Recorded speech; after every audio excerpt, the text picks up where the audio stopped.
महेश लांडगे, तू कसला हिंदुत्ववादी? वाघाचं कातडं पांघरले म्हणजे वाघ होत नसतो. खरा वाघ आमचे अजितदादा आहेत. ते तुला तुझ्यासारख्या लबाड लांडग्याला कच्चा खाऊन टाकतील. चिंचवडच्या देवस्थानामध्ये मंदार महाराजांना गण लावून बोसरीच्या घराची एनओसी कोणी घेतली? आठवतंय ना? लोकांना आठवतंय.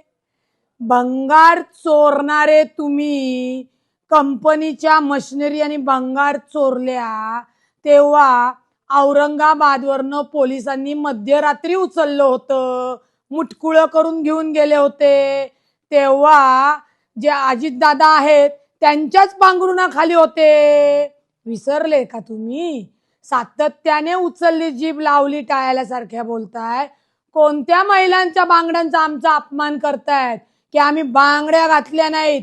बांगड्या आमच्या स्वाभिमानाचं प्रतीक आहे. त्याच्यामुळे आम्ही ज्या अजितदादांच्या बहिणी आहोत त्या बहिणी तुला ठोकून काढू, हे लक्षात ठेवायचं. आणि अजितदादांवर बोलताना तोंड सांभाळून बोलायचं. तुझा अवस्थात तुझा बाप नक्की असेल, परंतु राजकारणाचा लंगोट अजितदादांनी तुला घालायला शिकवला.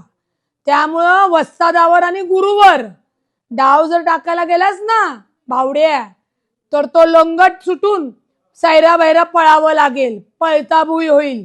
त्याच्यामुळे अजितदादांवर बोलताना, टीका करताना आपल्या खालचा अंधार बघून बोललं पाहिजे, याचं भान ठेवलं पाहिजे.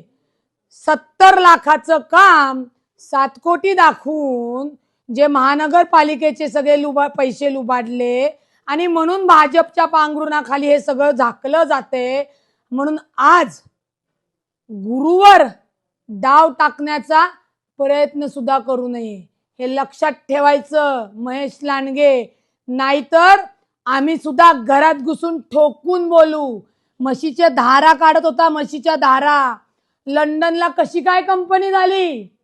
कुठनं झाली? धारा काढून झाली. सगळं निघेल, सगळं. तोंड सांभाळून बोलायचं माननीय अजितदादांवर.